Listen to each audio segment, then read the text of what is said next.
পাকিস্তান যদি বিশ্বকাপে অংশ না নেয় তাহলে পাকিস্তানের ছেড়ে দেওয়া সেই জায়গাতে বাংলাদেশকে সুযোগ দেবে আইসিসি। বাংলাদেশ যা চেয়েছিল শ্রীলঙ্কাতে গিয়ে সব ম্যাচ খেলার জন্য সেটাই হবে। এরকম একটা আলোচনা আপনারা শুনেছেন, খুব আলোচনা হচ্ছে এটা নিয়ে। প্রথম কথা হচ্ছে, পাকিস্তান বাংলাদেশের জন্য বিশ্বকাপ খেলবে না, এই সিদ্ধান্ত তারা নেবে কিনা। দ্বিতীয়, যদি এই সিদ্ধান্ত পাকিস্তান আসলেই নিয়ে নেয়, বাংলাদেশের সামনে যদি সুযোগ আসে, তাহলে বাংলাদেশের সেই জায়গাতে গিয়ে পাকিস্তানের জায়গায় গিয়ে খেলা উচিত হবে কিনা। দ্বিতীয়টা দিয়ে আগে শুরু করি।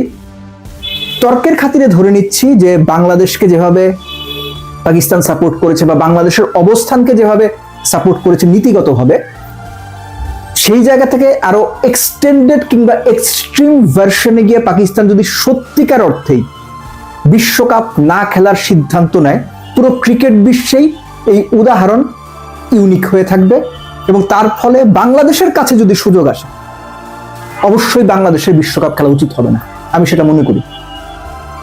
যখন আপনার জন্য কেউ স্যাক্রিফাইস করে, তখন সেই জায়গাতে আপনারও স্যাক্রিফাইস করার মানসিকতা থাকাটা জরুরি।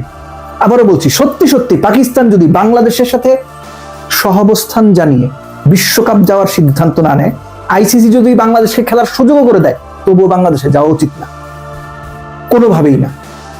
পাকিস্তানের সঙ্গে সম্পর্ক, দুই দেশের রাজনৈতিক বিষয় বা অন্যান্য ইকুয়েশন, এ সব কিছু আছে, আগেও ছিল, এখনো আছে, আগামীতেও থাকবে। কিন্তু এই পার্টিকুলার ক্রিকেট ইস্যুটাতে যদি তাই ঘটে, কোনোভাবেই বাংলাদেশের উচিত হবে না পাকিস্তানের ছেড়ে দেওয়া জায়গায় কিংবা পাকিস্তান বিশ্বকাপ বয়কট করার ফলে যদি সুযোগ আছে সেখানে অংশ নেওয়া। এর ফলে যেটা হবে সম্ভাব্য, টোটাল যে একটা বিশ্বকাপ থেকে রেভিনিউ কিংবা যে পরিমাণ টাকা পয়সা আয় হবার কথা বা সম্ভাবনা থাকে বা একটা ফোরকাস্ট থাকে যে এত টাকা আয় হতে পারে, যতটুকু আমি জানতে পেরেছি বা যতটুকু বুঝি, অন্তত 40% আয় কমে যাবে। বাংলাদেশ, পাকিস্তান দুটো দেশ যদি বিশ্বকাপে অংশ না নেয়, আইসিসির যে পরিমাণ আয় হওয়ার কথা তার অন্তত 40% কমে যাবে। 1000 টাকা আয় হওয়ার কথা থাকলে সর্বোচ্চ আইসিসি 600 টাকা আয় করতে পারবে। এটা বিরাট লস, যেটা আইসিসি কে অন্যভাবে ভাবতে সাহায্য করবে। প্রথম যে বিষয়টা ছিল পাকিস্তান বিশ্বকাপ বয়কট করবে কিনা, আইডিয়ালি ধরেন যে সমস্ত বড় টিম আছে, আপনি ক্রিকেটিং পার্সপেক্টিভ থেকে দেখেন, অস্ট্রেলিয়া, ইংল্যান্ড, ইন্ডিয়া, সাথে নিউজিল্যান্ড চ্যাম্পিয়নশিপের অন্যতম দাবিদার, এর সঙ্গে যদি সেকেন্ড টায়ার চ্যাম্পিয়নশিপের দাবিদার কাউকে বলেন, that is Pakistan. So Pakistan তাদের ক্রিকেটীয় অবস্থান থেকে বিশ্বকাপ বয়কট করার মতো সিদ্ধান্ত নেবে কিনা, এটা নিয়ে সিরিয়াস ডাউট আছে আমার মধ্যে। বিভিন্ন সময় আলোচনা হয়েছে যে পাকিস্তান বাংলাদেশকে সাপোর্ট করছে। এর আগে আমার কয়েকটা ভিডিওতে আমি বলেছি যে দুটো বিষয় এখানে সিগনিফিকেন্টলি মাথায় রাখতে হবে। এক হচ্ছে বাংলাদেশের অবস্থানকে সাপোর্ট করা, সেটা পাকিস্তান করতেই পারে নীতিগতভাবে। Australia, England, Zimbabwe, Kenya, south Africa, Uganda, যে কোনো দেশ করতে পারে। কিন্তু বাংলাদেশের যে অবস্থান কিংবা বাংলাদেশের যে চাওয়া, সেটা মেনে বিশ্বকাপ বয়কট করা, এটাও পাকিস্তান যদি বিশ্বকাপ বয়কট করে সেরকম ইউনিক বিষয় হয়ে থাকবে, যেটা আইডিয়ালি হওয়ার সম্ভাবনা খুব কম। এরকম আমরা আলোচনা শুনেছি যে পাকিস্তান অ্যাকচুয়ালি বাংলাদেশকে পুরো বিষয়টা নিয়ে পুশ করছে কিংবা একটু উস্কে দিচ্ছে, এরকম আলোচনাও আছে, এরকম লেখালেখিও আছে। সেটা আপনি পছন্দ করেন না করেন সেটা আপনার কথা, কিন্তু এরকম লেখালেখি আছে। সো যে পর্যন্ত পাকিস্তান চূড়ান্ত সিদ্ধান্ত না নেবে, সে পর্যন্ত এই বিষয়টা জিইয়ে রাখা অনেকটা ওই বল দিয়ে খেলার মতো, পুরো বিষয়টা জিইয়ে রাখা হচ্ছে। তো আমার অনুমান পাকিস্তান পুরো বিষয়টাকে একটা জিইয়ে রাখার মতো করে একটা ধোঁয়াশা তৈরি করেছে, যে সব পক্ষই যেন একটা চাপে থাকে, আইসিসিও যেন চাপে থাকে এবং ভারতও যেন প্রবল চাপে থাকে।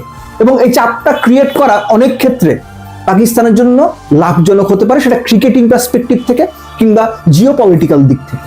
বাট দেন এগেইন, যদি সত্যি সত্যি পাকিস্তান বিশ্বকাপ বয়কট করে এবং বাংলাদেশকে যদি সুযোগ দেওয়া হয়, বাংলাদেশও যদি না যায়, তাহলে এই বিশ্বকাপটা সত্যিকার অর্থে ক্রিকেটিং ইতিহাসে একটা ডিফারেন্ট বা ইউনিক সর্ট অফ উদাহরণ হয়ে থাকবে।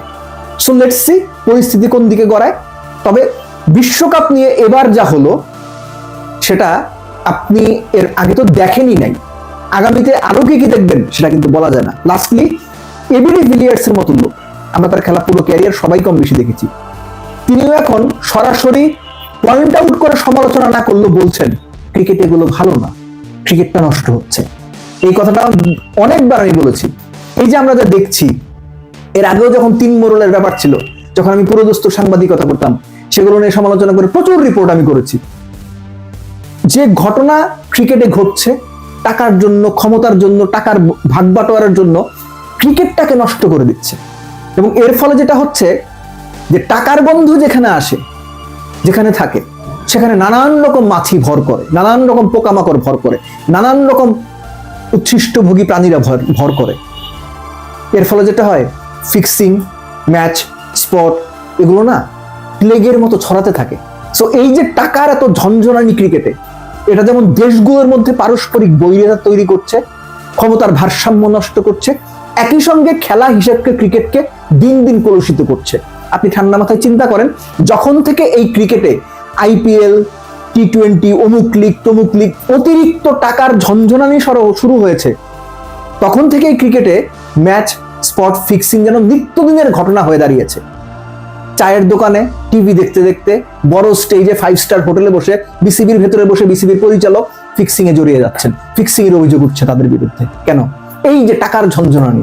সো এই জিনিসগুলো থেকে যদি সত্যিকার অর্থে কমিয়ে না আনা যায়, বন্ধ তো করা সম্ভব না, কমিয়ে না আনা যায়, ক্রিকেটটা আসলে আমরা যেমন দেখছি দিনকে দিন এর চাইতে আরো ন্যাক্কারজনক এবং পচার অবস্থায় যাবে। তখন হয়তো ক্রিকেট নিয়েই আপনার কথা শুনতে ভালো লাগবে না।